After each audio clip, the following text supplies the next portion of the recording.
Assalamualaikum class 6. How are you all? Hope you all are fine. Today we are starting our chapter of history, that is why learn history and measuring time. This is Miss Uruj, your history teacher. So we are starting this chapter now.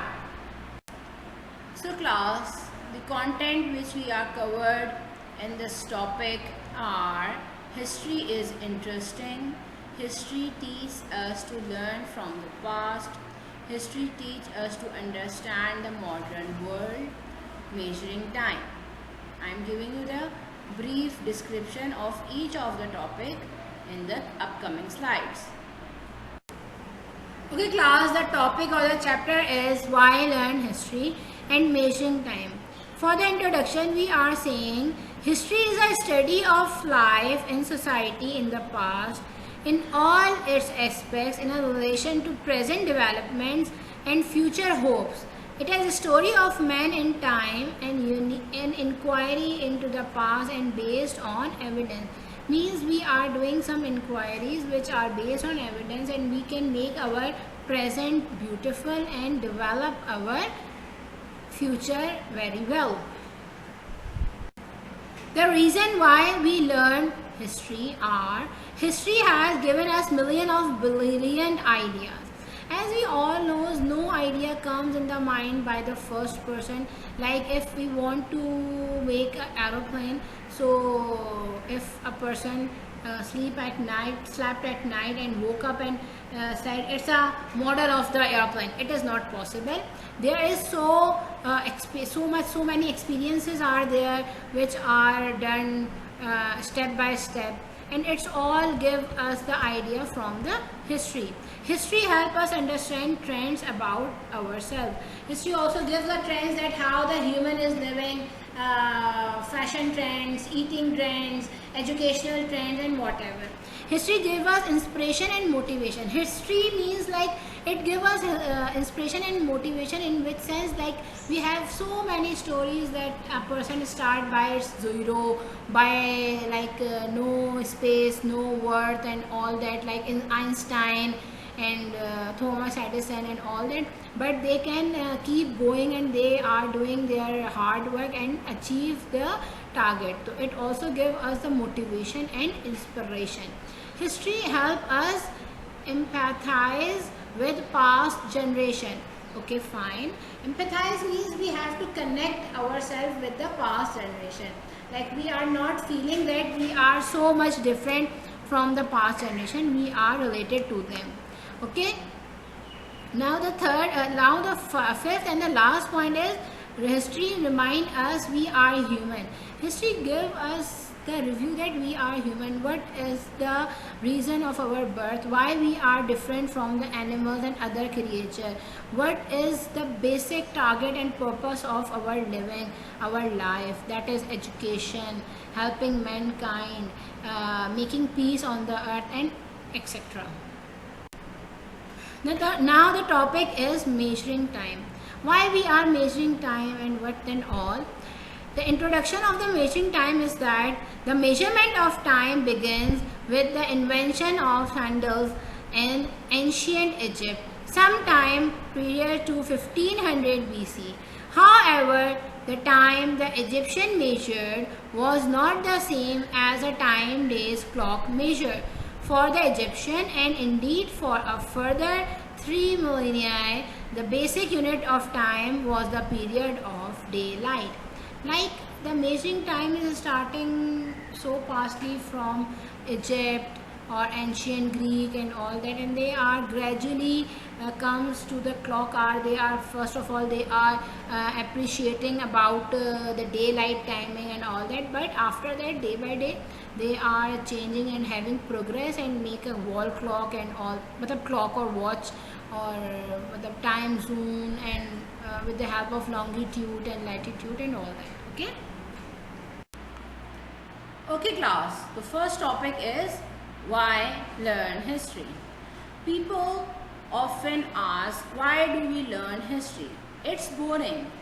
Why do we have to study people who have been dead for thousands of years, or find about wars which were fought centuries ago. These are all past and finished. We should learn about the present. Here are some reasons why we have history lesson. First of all, history is interesting. History is about wars and rebellions and inventions, of course. But much more important is how these affected the lives of the people. It is fascinating to learn about how people lived in the past, their homes, their clothes, food, religion, governments, forms of entertainment and habits, and compare these with our own. We can see how different they were and yet so alike in some ways. So why history is interesting? History is interesting because it tells us the past trend of the human being, how they live, how they eat, how they spend their time, how they can take education from. Okay, class? The second topic is history teach us to learn from the past. We have to, there's a quotation that we have to learn from the past, make our present much good and create or develop the future much better. Okay, so it's all due to the concept of history. History teach us to learn from the past. A famous statesman once said, people who do not learn from history have to repeat it. Means if you are not learning from your previous things, you can repeat it again and again. Sometimes it's mistake, sometimes it's something else. Okay. People have done some frightful things to one another in the past. They have insulted, tortured and killed others for religious or racial reason and fought several terrible wars. Though such things happen even today, most people realize that they are wrong. The world knows about the dangerous consequences of such awful acts and has set up organizations such as the United Nations to try to prevent them from happening again. Class, I am reading the chapter that is Why Learn History, page number 2, and you have to look at your books and read it with me and read by your own self to understand the topic. So, we are accepting that in history there is lot of wars are there and in present also wars are there. But we can take the precaution and safety measurement to decrease these type of dangerous things. Next topic is history teach us to understand the modern world. History helps us to understand more about the world today and answer several questions.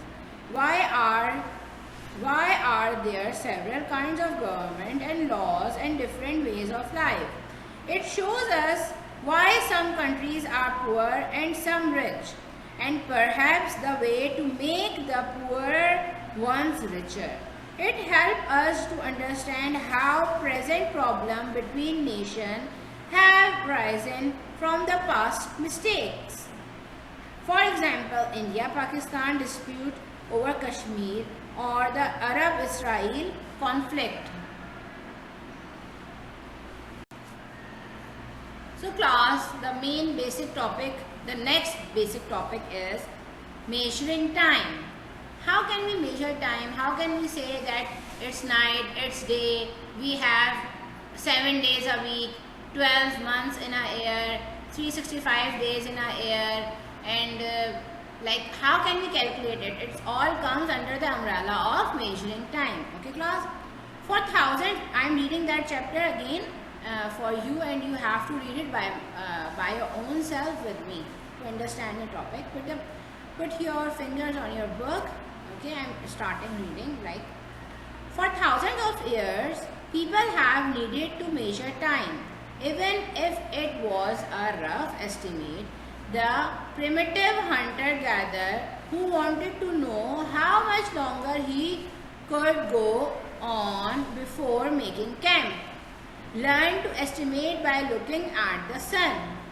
When people become a little more settled, they needed more actual way of measuring time. So sundials and water clocks were invented. They could mark long intervals by the new moon and still longer one by the sun and the seasons. As society became more complicated, writing was invented as history need to be recorded. It was not good enough to say, when my grandmother was a child. Something definite had to be laid down to determine exactly which year it was. We have to specify the year, in which year, like in going time period, there is a coronavirus, and we are saying that coronavirus is COVID-19. Why we are giving the name COVID-19? Because it is coming in the last of 2019 and in the starting of 2020. So we are always, after 2 years, after 10 years, after 100 years, we are remembering that on the year of 2020, this diseases can be placed or something like. So we know the definite time period for it. Okay. Most people made some important event, real or imagined, in their history or religion the starting point of their measurement of time. For international business and relations, especially in the modern world, it was impossible to have survival different ways of dating the year. So Christian one of AC oblique DAD. BC means before Christ, AD means after death. Before Christ means before the birth of the Christ, and after death means after the death of the Christ, was generally adopted through people still continue to use their own system of dating for certain things. The Christian year one was the year in which Christ was supposed to have been born. Years before this were called as BC, before Christ, and years afterwards AD. Years BC are counted backward and year AD is normal way. If you were born in AD 1985, you will be 15 years older in AD 2000. If you had been born in 1985 BC, you would have been 15 in 1970 BC. Hope you understand it, class. So class, in the last I am giving you a home task that is so simple. You have to read the board topics while learn history and measuring time completely. It will help you in the further discussion of the lesson. The further discussion is all about the home assignments, like I am giving you some assignments, some questions, some worksheets related to that topic, and you have to solve it. Okay. Review the background of history and its importance on the link attached. All these links are present on the YouTube. You have to go there and watch these videos. It will be helpful for you. Thank you. We will meet soon. Stay safe, stay healthy. Allah Hafiz.